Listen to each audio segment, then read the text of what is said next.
Hello, today I'm making pork scratchings or pork rinds, whatever you like to call them. Now, cooking them really depends upon what state they're in when you get them. Sometimes you buy the pork rind and you just get the skin with everything scraped off. This batch I've got quite a bit of meat and fat underneath. So what I'm going to do first is remove the meat, and you can have that as a stir fry or something. And then in the cooking process, because there's so much fat on there, I'm going to try and harvest the fat and use it for pork fat. So those are the pieces I've got, pretty random. And just to step through part of the process, I take that one as an example.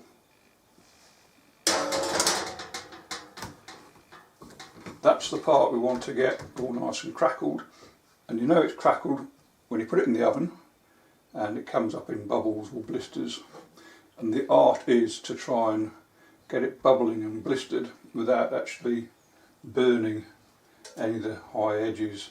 So you need to keep an eye on it when you put it in the oven. So just cut away from you to get the meat off, and because this is quite meaty, this will be a reasonably lengthy process. So just carry on doing that. And the preparation is basically I just cut it into pieces, either using the scissors or a knife, to the size that you want your crackling to be. And in fact, if you do about twice the width of what you want, because it will shrink as it cooks. And before doing that, it's suggested just to rub it over with some malt vinegar and just a bit of salt. Now I don't use too much salt because I want to use the fat rendering later in cooking, and I don't want it very salty. And just adding a bit of vinegar just makes it damp enough for the salt to adhere. So just like that, and then a little bit of salt on it. And really that's all I do just to prep it. You know, I don't soak it or anything else. All I do is just take it out the fridge, make sure it gets up to about room temperature. Preset your oven. I've got it on 220 at the moment, and then after about 15 minutes I'll turn it down to about 180. But obviously I'll keep checking it to make sure it's cooking and not burning. Okay, so I'll come back when I've got to the process of prepping it, just the final prep for the oven. Right, so I've taken all the meat off the skin, so it should be fairly meat free, and yeah, that's enough for a meal sometime, sort of stir fry. Or if you're into sausage making, it'd be very good for sticking in the sausage making machine. Right, so I'll just cover that up and put that in the fridge. And so the next step is to take the rinds and then just, as I say, if I put it, I mean the amount of pork I've got is limited to the number of trays I've got to put in the oven. So I use I've got two oven trays I can use, and oops, I'll just scatter that about a bit. More than that, it gets all a bit unmanageable. So the trays I'm using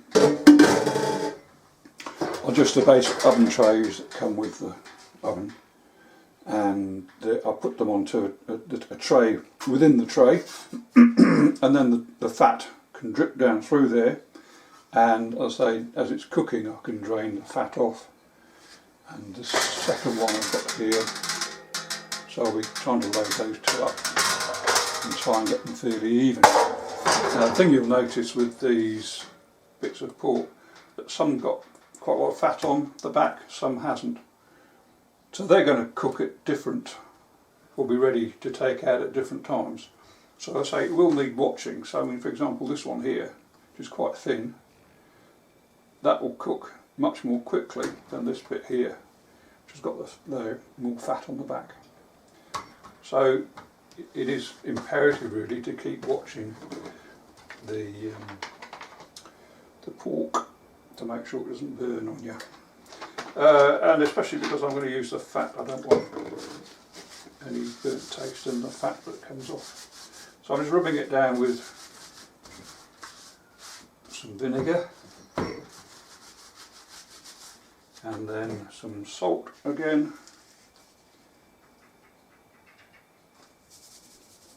And as I said before, I don't want too much salt because I want to use the pork fat and I don't want really salty pork fat. And then the next step is just to cut it into strips, as I said. Now you can either use scissors, if you've got some sharp scissors. I don't know how sharp these are anymore. So give it a go. So yeah, that's working fairly well. And the other reason for cooking, doing it in strips, obviously it will make for more even cooking. Because if you don't cut it up like this, you'll find you get very nice tasty crackling at the edges, and then in the middle of the piece of pork it just stays uncrackled. So the more even you get the slices, the better. And the procedure is just to take each slice and just lay it on there. So you don't have to grease it because obviously you've got the pork fat underneath. So it's just a matter of trying to lay it out in such a way that you haven't got them touching and they're all going to get sort of evenly heated. Makes a good chance of getting a decent amount of crackling off. Right, so I'll continue doing that. I'll be back. Right, so I'm actually finding it easier to cut with the knife or on the scissors, so I just score it into, I don't know what, 1/4-inch sections. Obviously mind your fingers. I'll do that. And I'm placing it on the rack, rind side up. So, like that, like that, and like that. So there we are, that's about it. Ready to pop into the oven. And I'll pop it in the oven. So I've got 2 racks. Like that and that. And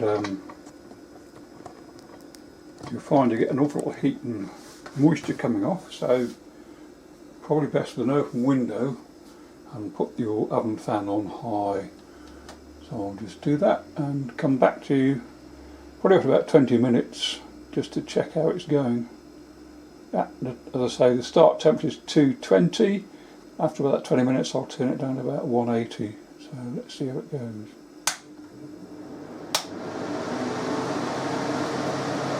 Right, that's 20 minutes. So you can see all the steam coming off. And of course I've got the fan going super strong, so I'll just turn that off so you can hear better.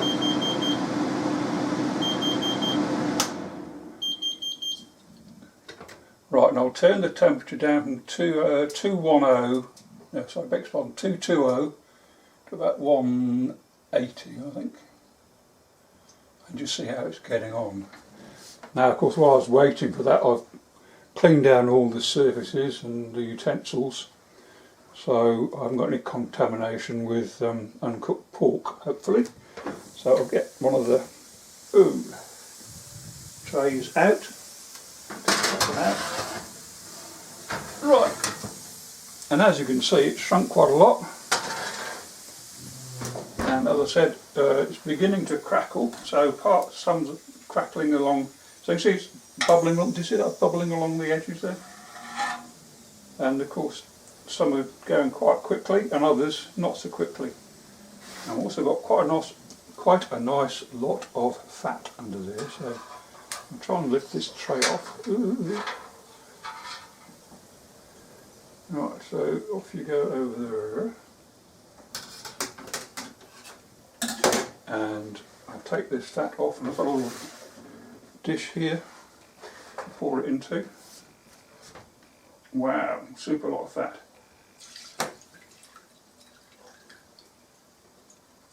Bonus, bonus, bonus. So I'll put this back, I'll put the tray back on. I'm just improvising with this fork to try and lift this off. Oops. Try and get the balance right. There we go. And I think at that new temperature, if I give it about another 20 minutes, so it's 20 minutes at high, say 20 minutes at medium, but I'll just keep an eye on it because it starts to turn. You can see even there, might be able to see that. Ooh, sorry, the light's not with me, but it's starting to brown, if not burn. So, well, that might be, yeah. Well, anyway, okay. So I'll come back when in 20 minutes when this bit's done. I'll turn the noise back on again. Right, so that's the 20 minutes done, so at 180, I'll just turn the noise off and see what they look like. So I actually swap the top and the bottom one round, so that was the top, I'll do the bottom one.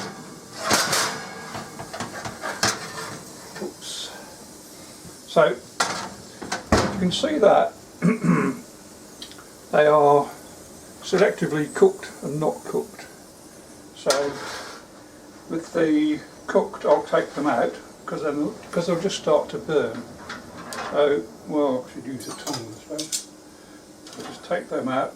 And I just put them on a rack. You can see the rack, or is it not in view? Just to, I don't know, cool off. And once they've cooled off, they'll just snap into small bits and bag them. And I think they'll keep in the fridge for 4 or 5 days or so, or more. I don't know. So what I really don't want them burning. Some bits are partly cooked, but even the bits that aren't crispy are quite satisfyingly chewy. So those will go. I'll put those back into the oven. And whilst I've got this thing out of the oven, I'll just take off some more fat. Gently does it. And I'm going to use another pot, a different pot, because if you look at the fat I got off before, this is what I wanted. You can see the colour in that one. It's a sort of nice clear colour, and that was from this tray. And the tray I had in the bottom, this is the fat that I got off, which is looking alarmingly discoloured, which may mean it's burnt, so I don't want to mix the two. So once that's settled and cooled, I'll just give that a taste test before I start using it. So yeah, so I won't mix up the different fats I'm taking off. Oops, so I've got a different bowl here to use. Just put that there and pour the fat off. Again, quite a nice bit of fat, and again that's nice and clear. It's quite pleasing. Just put the uncooked back into the oven. Oh, wrong thing. And then it just becomes a sort of wait and see. So they may take an extra, well, in this piece here, it'll probably take another 5-10 minutes, but this piece here probably take 20-30 minutes, so depends how much your patience lasts for, I suppose. So I'll put that back in. So I was just going to say, as you can see, that if you leave one, excuse me, leave them on high temperature longer than say about 20 minutes, then it will just go from being, you know, crackle to burn quite quickly. So just to kind of control it is to bring the temperature down, and that gives a bit more, less pressure to keep checking the oven. Okay, I'll carry on. Right, that's the extra little bit of time, and as you might be able to see, I wasn't quite quick enough. It started to burn around here. I was alerted by the smell of the burning, so that can definitely come out, and similarly with the others. So yeah, it's just about it. So I say bag it and enjoy it. I must admit I've already eaten some of it. Crackling now cooled down, so I'll just take scissors and cut it into bite-sized pieces. And what I'm going to do after I've cut them all up, I'll put some salt in, and then the last step is just to bag them. Unless I put them in bags, I can quite easily eat most of this in one evening. So I'll just carry on with that for a while. Then cut up into bite-sized bits, and then just salt them. And that's obviously salted to taste.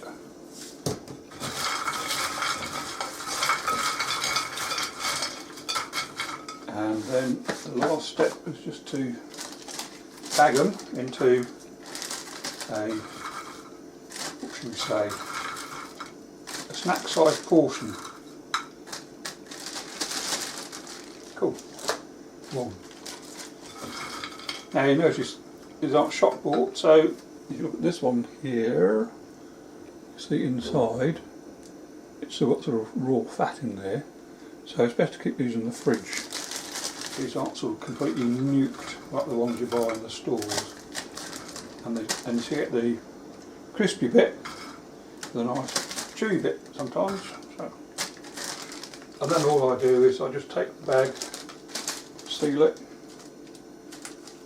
and put it on a tray, and I'll keep that in the fridge, and I won't eat more than one a night. Ha ha ha. Anyway, if you have a go at this, it's trial and error. Depends on how well your fridge is working. Fridge, what am I talking about? Oven, sorry. And how often you check them when you're cooking. Enjoy.